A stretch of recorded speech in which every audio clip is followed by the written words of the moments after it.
Chocolate waffles with brown syrup. Okay. અને ખાસ એમાં વોફલ્સ છે એ બહુ જ કોમન કોન્ટિનેન્ટલ ડેઝર્ટ છે અને એને ઘણા બધા અલગ અલગ ફોર્મમાં સર્વ થતું હોય છે. આઈસ્ક્રીમ સાથે છે, ફ્રેશ ફ્રૂટ સાથે છે, સોસીસ સાથે છે. આજે આપણે આઈસ્ક્રીમ વિથ બ્રાઉન સિરપ લઈશું. કયા કયા ઇન્ગ્રેડિયન્ટ્સ છે? કોકો પાવડર છે, મેંદો છે, baking powder, baking soda, brown sugar લીધી છે આપણે અને સિરપ બનાવવા માટે. ઓકે, સ્ટાર્ટ કરીએ તો? ચાલો, એટલે આપણે સિરપ બનાવી લઈએ. ગેસ ઓન કરી દઈએ. અડધો કપ બ્રાઉન શુગર લીધી છે આપણે. સહેજ 2 થી 3 ચમચી જેવું પાણી એડ કરીએ છીએ. આ તો ચાસણી જેવું રેડી કરતા હોય લાગે છે. હા, સિરપ એવું જ છે, ચાસણી છે એકચ્યુઅલી. મેલ્ટ કરવાની છે ને ફક્ત? મેલ્ટ કરીને સહેજ થિકનેસ પણ આવી જવી જોઈએ. પોરિંગ કન્સિસ્ટન્સી આવે ને એટલી વાર કરવાનું છે. કલર ખરેખર સરસ આવી ગયો, એકદમ ડાર્ક બ્રાઉન આવી ગયો.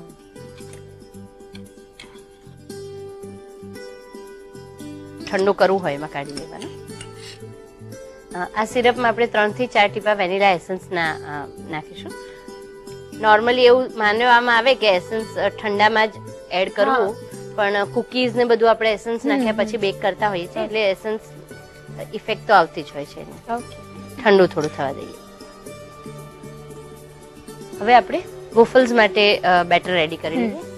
1 કપ મેંદો, પિંચ સોડા, સાજીના ફૂલ, 1/4 ટીસ્પૂન બેકિંગ પાવડર, ચપટી મીઠું, થોડું જ નાખીએ છે. હા, મીઠું ને સાજીના ફૂલ તો આમ નામના જ નાખવાના. Cocoa powder 3 tablespoon. આપણે પ્લેન પણ બનાવી શકીએ વોફલ્સ, એ પણ સરસ લાગતા હોય છે, પણ આપણે અત્યારે ચોકલેટ વર્ઝન લીધું છે.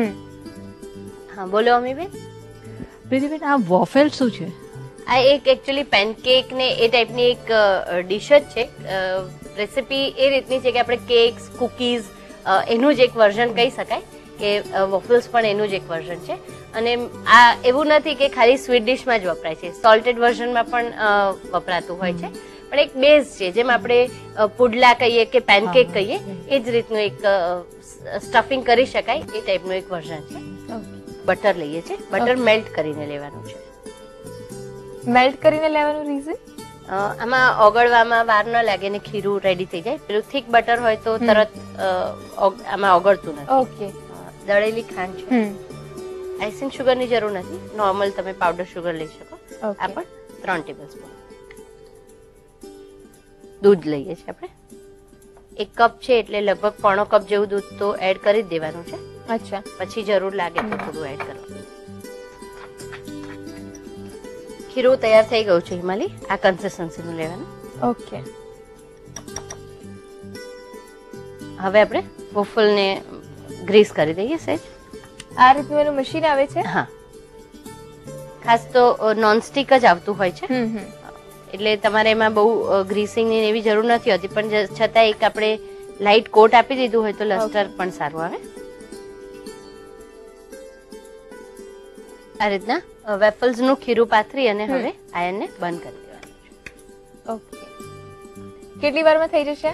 ફર્સ્ટ વેફલ થતા 15-1 મિનિટ લાગે છે. એટલો બધો ટાઈમ લાગે? હા, ક્રિસ્પી અને સરસ. પછી તો આયન બરાબર ગરમ થઈ જાય એટલે પાછળની સરસ ઉતરવા.